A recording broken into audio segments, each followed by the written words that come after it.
Hey, it's Mark Eitel, host of the Mr. Mortgage Show, and you are listening to the Daily Dose. And today I want to talk about something completely unrelated to mortgage and real estate news. Take a moment and really enjoy the people in your lives, the true friends that you have. I know a lot of us, especially in my industry, know a lot of people and are friendly with a lot of people, but we all have that core group of true friends in our lives. And you know what I mean. The friend that will come by just to sit by the pool and have a beer with you unannounced on a Thursday evening. And the conversations will often be deep and meaningful, or sometimes you'll just sit in the silence together and there's no need for conversation. But I had an experience like that this week. I reconnected with an old friend of mine who was truly a friend. And what made me realize that there was a true friendship there is we had a very long conversation. We sat and talked over lunch, and then in the parking lot, we probably spent about 3 hours together talking. And we didn't talk about politics. We didn't talk about headlines. We talked about life experiences and our families and our goals and our dreams and, what makes us happy. And it just made me realize that those relationships are,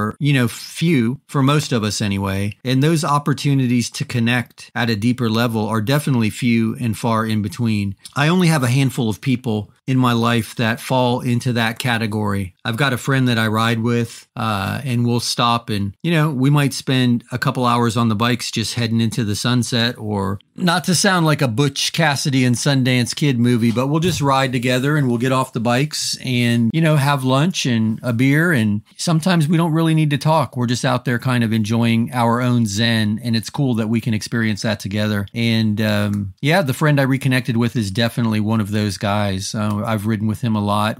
And here's the cool thing. We've done a lot of business together over the years too, but our relationship was never just business. It was always a friendship first. So super cool. Don't know why I'm feeling a little sappy, a little reminiscent, but last night I was talking to my better half, Mrs. Mortgage, and we just took a moment to really appreciate the real friends that we have in our lives. And she does a much better job of keeping it. And I think maybe women in general do that, but she's got a network of girlfriends that really look out for each other. They just check in with each other with the hey, how are you? And the how are you really is a genuine how are you. They're curious to know, and they'll have, long conversations with each other, and they're part of one another's lives. I think we as men lack that a little bit. So I think I just appreciate that a little bit more. But anyway, that's all I have today. It's super sappy Wednesday here on the Mr. Mortgage Show and the Daily Dose. But I just wanted to share that. I just wanted to encourage everybody. There's a ton of bad news out there, whether it's the economy or the war or real estate or, my God, politics. I mean, we can't have conversations without arguing. So for those relationships that you have in your life that are true friendships that feed you and you feed the other person, hold on to those relationships, cherish them, check in with them, give them a call and ask them how they're doing, and genuinely mean it. Listen to what they have to say and, be there for each other. So that's all I have for you today. Again, it's a little out of character, but I just wanted to share that. I guess I'm getting old and reflective, but cherish the relationships in your life that feed you and do your best to feed other people. That's all I got. That's all I have for you. Again, my name is Mark Eitel, host of the Mr. Mortgage Show, and you've been listening to the Daily Dose. We'll talk again tomorrow. Thanks.